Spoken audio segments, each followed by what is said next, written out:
এবং মাননীয় অর্থমন্ত্রী যেটা বলেছেন রিয়াল কথাটা বলা ভালো, যথেষ্ট ভালো একটা অবস্থায় যেতে আমাদের 2 বছরের মতো সময় লাগবে। আবারও বলছি, মানে এই না বাকি সময়গুলো আমরা আগের চেয়ে খারাপ থাকবো, আমরা আগের চেয়ে খারাপ থাকবো না আশা করছি। 2 বছরের মতো সময় ইন্টারিম সরকার ছিল, তারাও কি স্থলভাগে গ্যাস খোঁজার জন্য খুব চেষ্টা করেছেন? উত্তর হচ্ছে না। সৌভাগ্য তাদের তখন মধ্যপ্রাচ্যে যুদ্ধ হয়নি। সুতরাং আমরা যখন বলে ফেলি যে ওই সময় হয়নি কেন, এখন হচ্ছে কেন, এই ব্যাপারটা একটু বুঝতে হবে। দিনের শেষে আমরা অনেক বেশি গ্যাস এনে মারাত্মক রকম সাবসিডি দেব, নাকি আমরা কিছুটা লোডশেডিং মেনে নেব? শর্ট টার্মের কথা বলছি, আমি বলছি না এটা আমাদের চিরকাল করতে হবে। ক্রাইসিস আছে, আমরা জনগণকে আমাদের প্রতি অন্তত খানিকটা সহানুভূতিশীল থাকার অনুরোধ করব, আমরা সর্বোচ্চ চেষ্টা করছি। বিদ্যুৎ জ্বালানির সর্বশেষ পরিস্থিতি নিয়ে যদি একটু বলি, সংকট মোকাবেলা সরকার কি করছে? এখনও আপনারা খেয়াল করেছেন যে গ্যাসের সরবরাহ পূর্ণ মাত্রায় প্রতিস্থাপিত হয়নি। আমাদের FSRU যেটা নষ্ট হয়েছিল, আগুন ধরেছিল, সেটা ঠিক করা হয়েছে, কিন্তু এই মুহূর্তে গ্যাসের যে কার্গো আছে সেই কার্গো সাপ্লাই আসতে একটু সমস্যা হচ্ছে, সেটা হলে এর মধ্যে ঠিক হয়ে যাবে। সরকার কি করছে আমরা একটু বলতে চাই। Breaking news, Angela Cook Circle।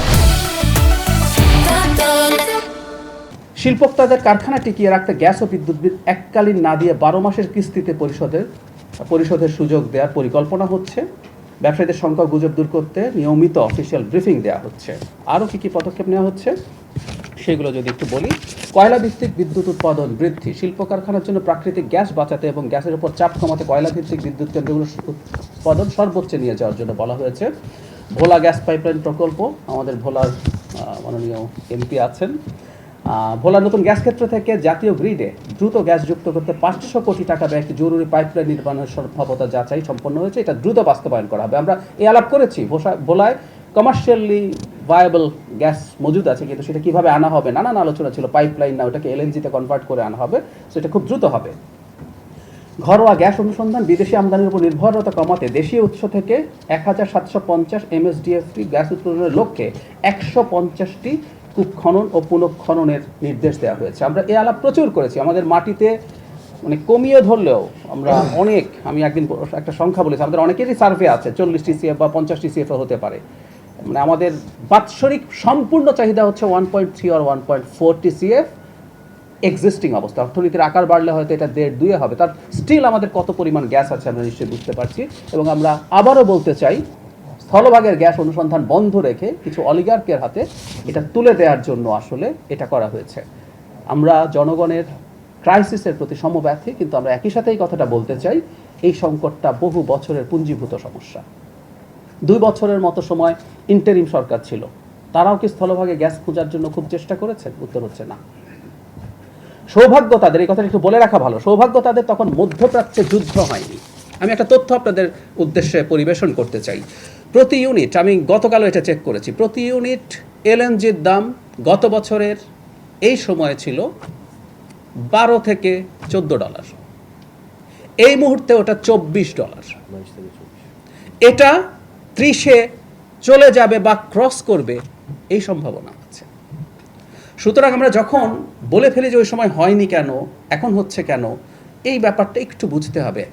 দিনের শেষে আমরা অনেক বেশি গ্যাস এনে মারাত্মক রকম সাবসিডি দেব, নাকি আমরা কিছুটা লোডশেডিং মেনে নেব?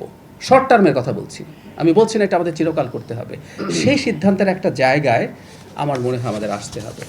এটা আমরা জানি না আসলে কোন দিকে যাবে। ইউরোপ তার, আমি আগেও একদিন বলেছি, ইউক্রেন যুদ্ধের পর থেকে ইউরোপ LNG-র উপর ডিপেন্ডেন্ট হতে শুরু করেছে, কারণ সে রাশিয়া থেকে নর্থ স্ট্রিম পাইপলাইন দিয়ে গ্যাস নিতে চাইছিল না, কারণ ওর সাথে যুদ্ধ আছে। সো তারা বিরাট ক্রেতায় পরিণত হয়েছে। শীত আসছে, তারা তাদের মানে স্টোরেজ বৃদ্ধি করার চেষ্টা করছে। সো ক্রাইসিস আছে, আমরা জনগণকে আমাদের প্রতি অন্তত খানিকটা সহানুভূতিশীল থাকার অনুরোধ করব, আমরা সর্বোচ্চ চেষ্টা করছি। মাননীয় প্রধানমন্ত্রী মালয়েশিয়ার প্রধানমন্ত্রীকে ফোন করেছেন গ্যাসের জন্য, আপনারা নিশ্চয়ই তথ্য জানেন। কাতারের সাথে আলোচনা হয়েছে। আরও যারা আপনারা জানেন, আমরা যে স্থায়ী চুক্তি করি বা দীর্ঘমেয়াদী চুক্তির মধ্যে দুটো দেশের মধ্যে বেশি আমরা কাতার থেকে, কাতার আর ওমানের সাথে আছে, সেখানে রীতিমতো আমাদের মন্ত্রী এবং উপদেষ্টারা গেছেন নতুন করে যাতে সেখান থেকে কিছু পাওয়া যায়। আমরা আশা করি আমরা সমস্যা সহনীয় অবস্থায় যাব, এবং মাননীয় অর্থমন্ত্রী যেটা বলেছেন রিয়াল কথাটা বলা ভালো, যথেষ্ট ভালো একটা অবস্থায় যেতে আমাদের 2 বছরের মতো সময় লাগবে। আবারও বলছি মানে এই না বাকি সময়গুলো আমরা আগের চেয়ে খারাপ থাকবো, আমরা আগের চেয়ে খারাপ থাকবো না আশা করছি। কিন্তু এটা বলেই শেষ করে, আমাদের যে ডিমান্ড ছিল 400 কোটি সিএফটি প্রতিদিন, সেটা বহুদিন থেকে 270-80 কোটি সিএফটির মধ্যে ছিল। যদি সেটা থাকে, ঘাটতি তো আগেই ছিল আসলে। আরেকটা কথা মনে রাখতে হবে, অর্থনীতির সাইজ তো বাড়ছে, আর বিশেষ করে একটা নির্বাচিত গণতান্ত্রিক সরকারের সময় অর্থনীতি অনেক ফাস্ট গ্রো করার প্রবণতা থাকে, ফলে ডিমান্ডও এনার্জির বাড়তে থাকে। সো এই সব কিছু মাথায় রেখেই আমরা এরকম একটা সময়ের কথা বলছি, এবং আমরা গ্র্যাজুয়ালি ভালোর দিকে যাবো ইনশাল্লাহ।